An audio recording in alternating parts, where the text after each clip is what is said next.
There are few left alive who remember the song and dance man. Time has claimed the ones that survived the long night, and I'm sure they went willingly to meet their maker.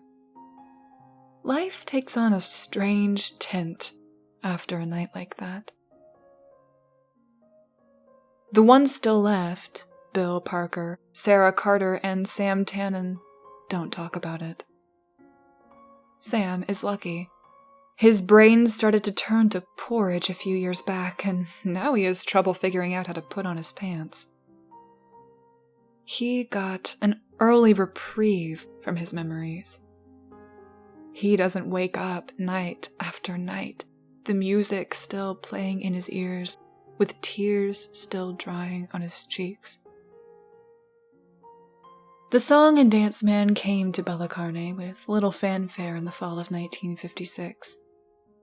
I had just gotten out of high school and was working as a stock boy at Handy's Hardware. I was there the afternoon that Sarah Carter burst through the door, making the bell over it jingle like mad. "George, you gotta see what's been set up by the bandstand.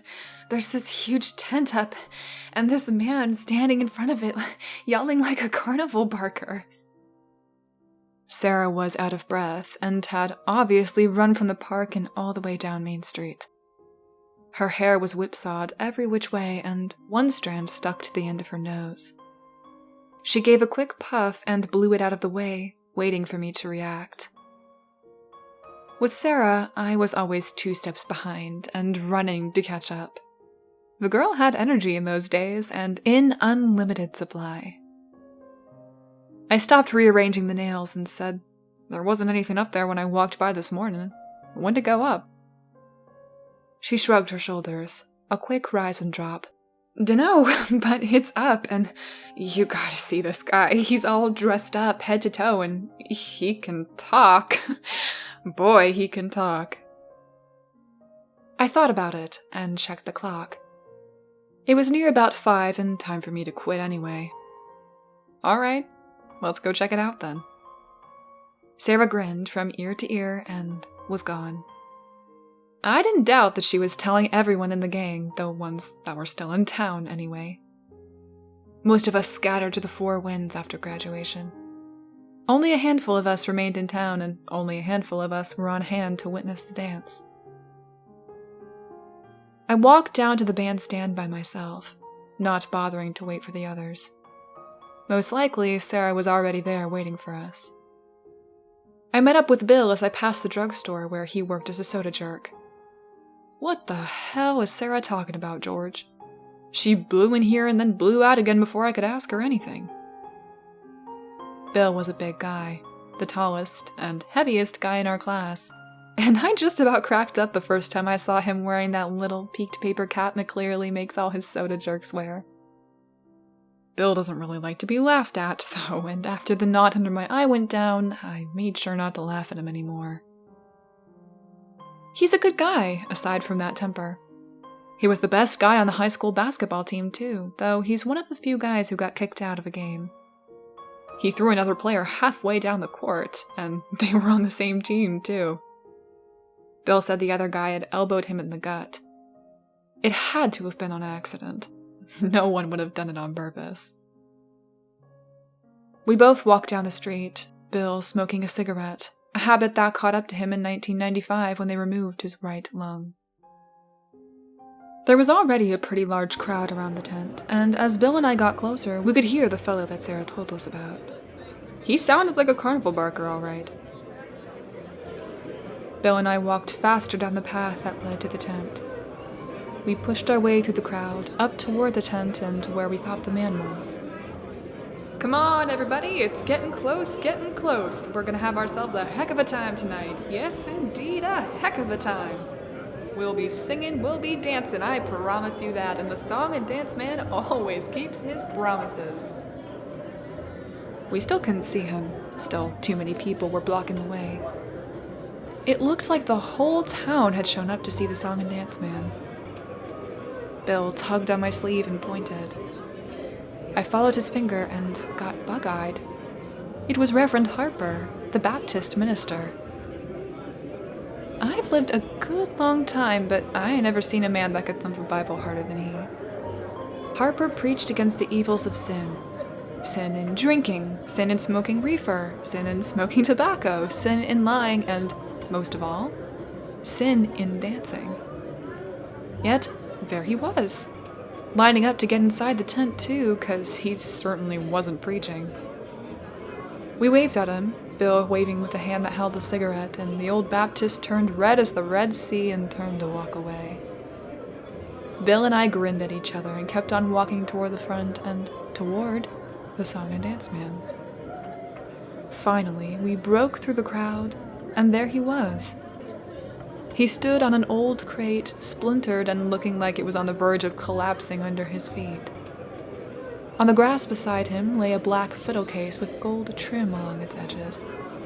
It looked old. Older than the crate. Older than the town. It seemed like something ancient. He was all angles, all knees, elbows, and shoulders. He was tall and gangling, his body moving and bopping to the rhythm of his words. He wore a red and white pinstriped jacket, looking like he belonged in a barbershop quartet. A straw hat sat on his head, always getting pushed back or pulled forward by his long-fingered hands. Long, 6-fingered hands. I started when I saw that.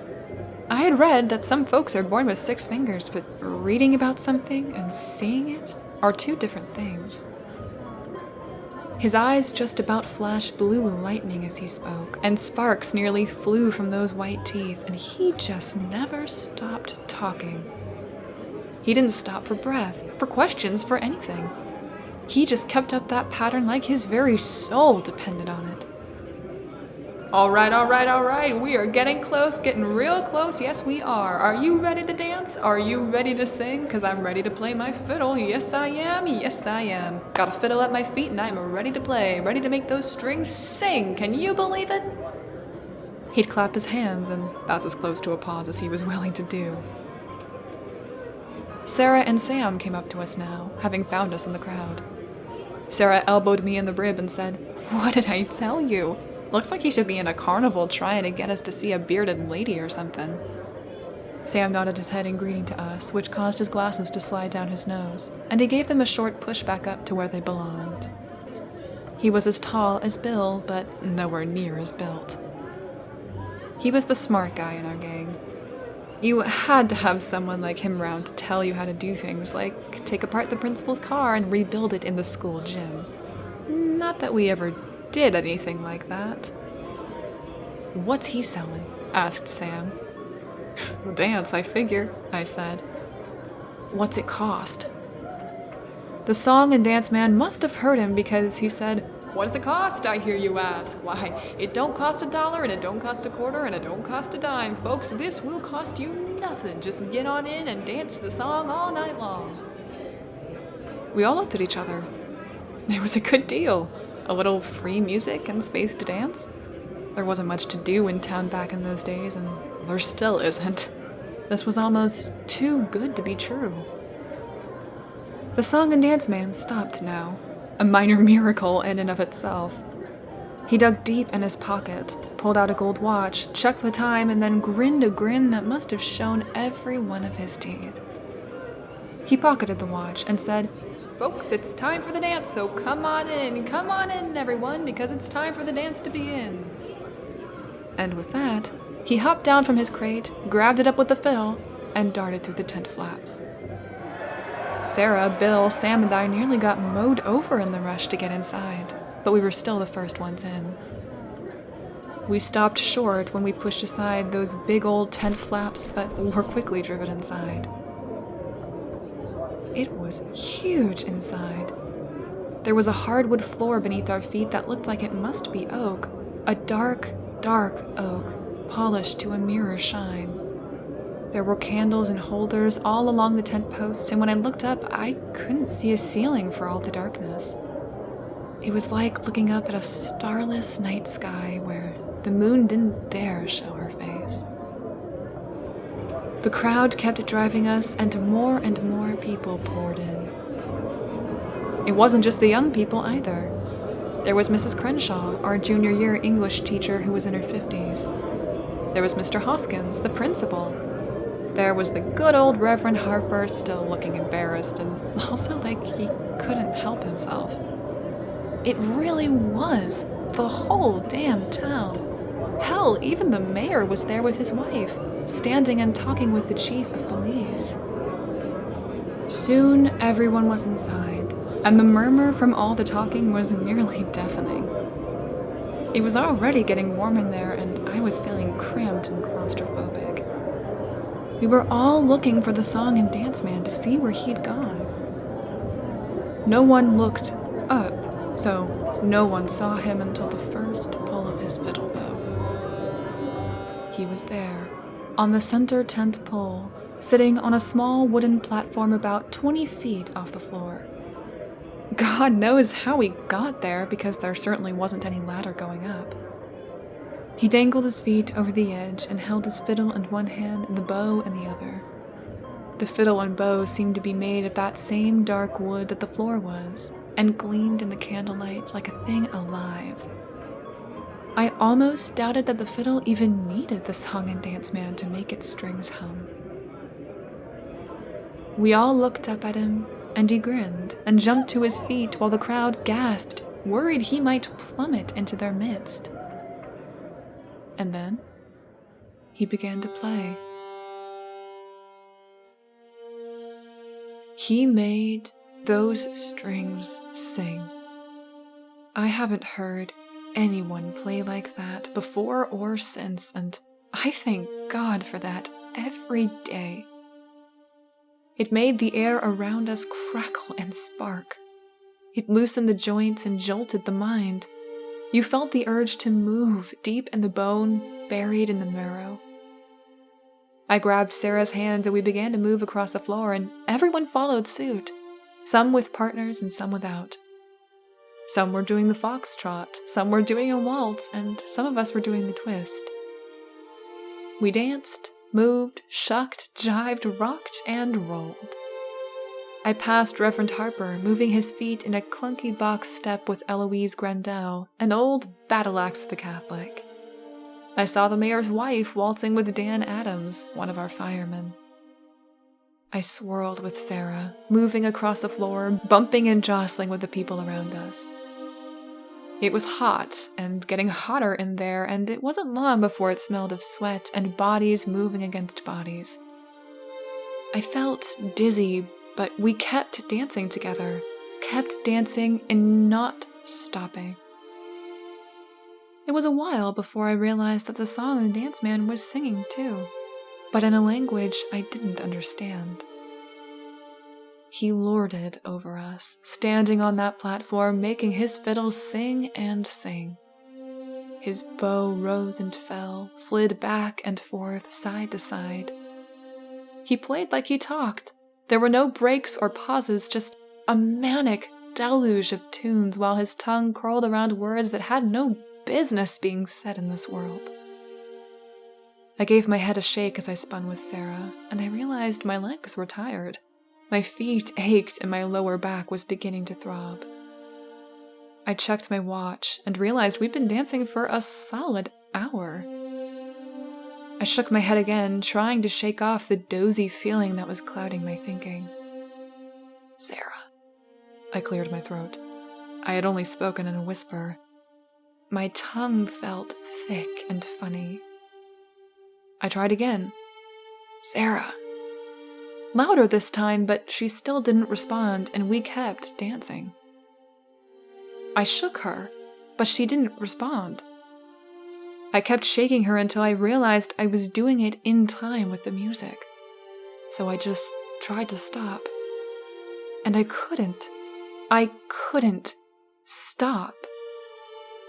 Underneath the fog, I began to feel frightened. I began to see the faces of the other people now. I saw their terror. Reverend Harper's face had grown redder than it had been before. Sweat poured down it, but he still kept moving, twirling Mrs. Grandel around and around, her head lolling from side to side. She had fainted, but her feet were still moving.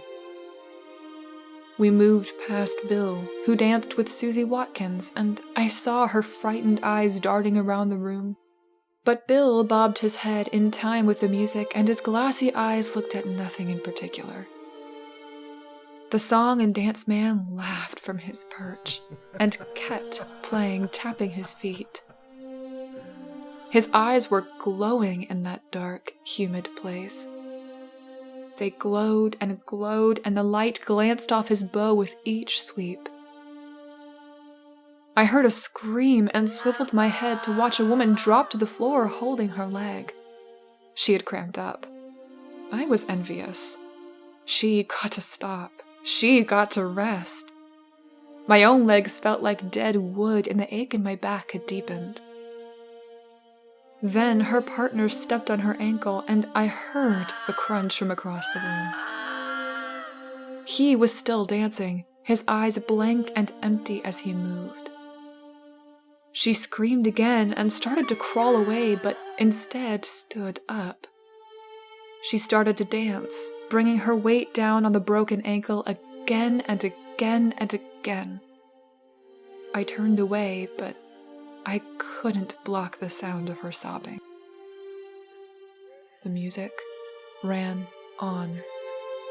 I checked my watch again, and it was 3 hours now. We didn't flag or falter. We kept up the same speed as the fiddle, the damning fiddle, rapping our feet against the floor. Never mind the blisters that burst. Never mind broken toes or ankles.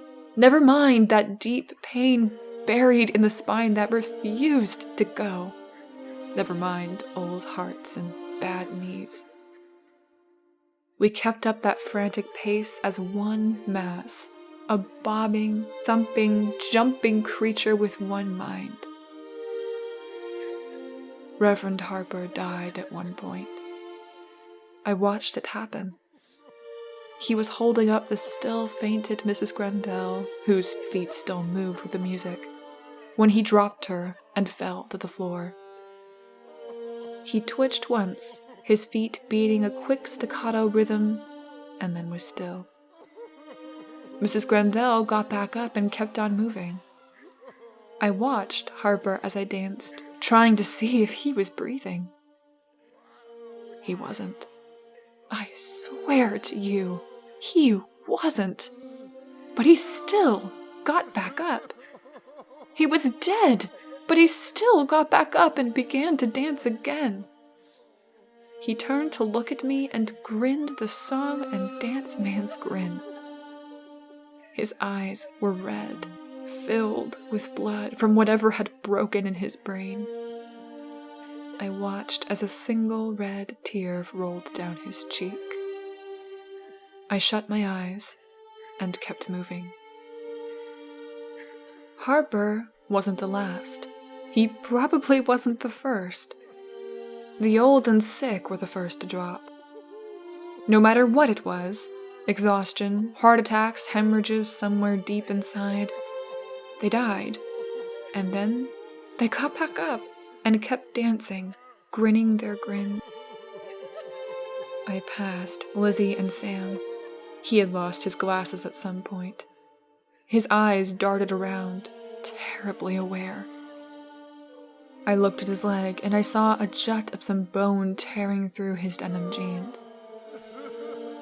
There was a trail of blood behind him, and as he swirled, a spray landed on the legs of the people around him. He stepped on that broken leg, twirled it, and jumped on it all in time with that fiddle. The night passed. I remember stepping on something at one point and realized I had just crushed Mrs. Dempsey's right hand. She was lying on her back on the dance floor. She had been stepped on time and time again. I could even see a man's shoe print on her stomach. Her head had been caved in, and her chest beneath her dress had a sunken look, and still she was trying to get up and keep moving. The smell of blood mixed with that of the sweat, and I couldn't breathe anymore. The air was thick, and from all around I could hear cries and screams, but nothing that drowned out the fiddle or the song and dance man singing. And then it stopped.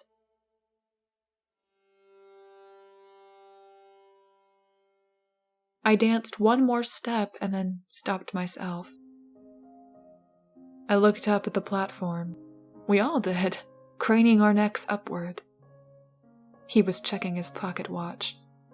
"All right, folks, that's all for tonight. The dancing is done and the morning has come. You may leave if you can walk, and you should walk quick, because this song and dance man is gonna be gone." We all stood there, like stunned cattle, then marked the tent flaps. No one ran because they couldn't. It was a miracle we could walk. Sarah stepped ahead of left, but I stayed behind. I turned and looked and saw at least 20 people standing there. Harper was among them. They were all grinning, their eyes empty. They stood and made no signs of wanting to leave. "Go on now, friend. The song and dance man has what he wants, but he'd be glad to add you too if you tarry and dally too long." I looked up at him and saw him smile, and then I turned my back to him and left the tent. When I turned back again, it was gone, along with the people inside. That's the story of what happened. The others won't tell it or pretend it never happened. Never mind the 20 people that vanished that night, the mayor's wife included. They'd rather not think about it. Sarah and I took Sam to the hospital over in the next county, far from folks that knew what had happened. They had to remove his leg.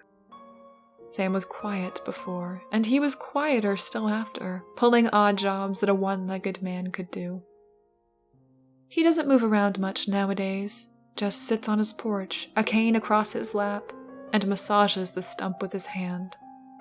Says it bothers him on cold nights, and warm nights, and wet nights, and dry nights. Bill left and joined the army and stayed in long enough to fight in Vietnam and won a bunch of medals. He came back and settled down to drink and drink hard, and if you want to find him, you can find him in Eddie Dixon's bar. No matter how drunk he gets, though, he doesn't talk about that night. None of us saw much of Sarah after. She came through the best, but that's how she always was. She left and went to college, but like Bill, got pulled back to Bella Carne. She teaches over at the high school now, teaching English to juniors. I stayed here, plugging away at the hardware store. I ran it for a while, but now I don't do much of anything. I just sit around with Sam, talking about things, sometimes, though not often. If I stay too late, if I stay too long, I'll see his eyes go glassy behind those Coke bottle lenses and he'll disappear into himself, and I'll catch him humming a faint trace of a song, and the hair on my neck stands on end and goosebumps rise on my arms in great knots. My foot will start to tap out a small beat on the hardwood porch, and a big, wide grin will spread across Sam's face. The grin of the song and dance man.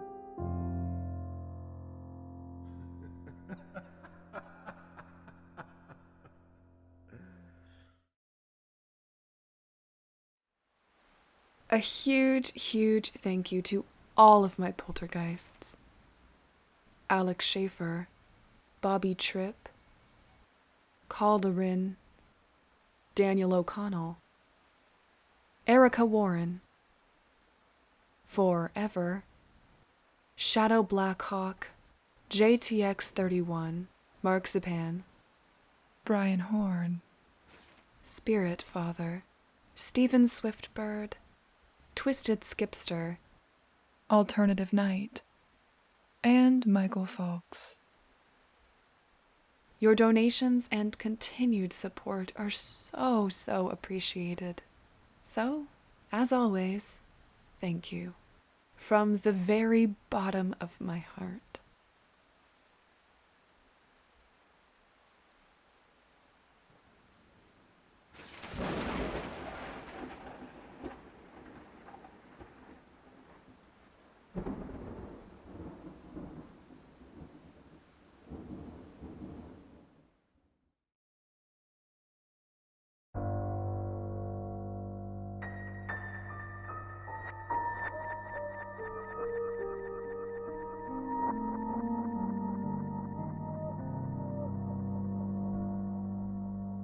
To whoever finds this letter, there's a mirror on my bedside. I've turned it away from me. I haven't mustered the strength to look into it, but it haunts me. All mirrors do. Please burn it.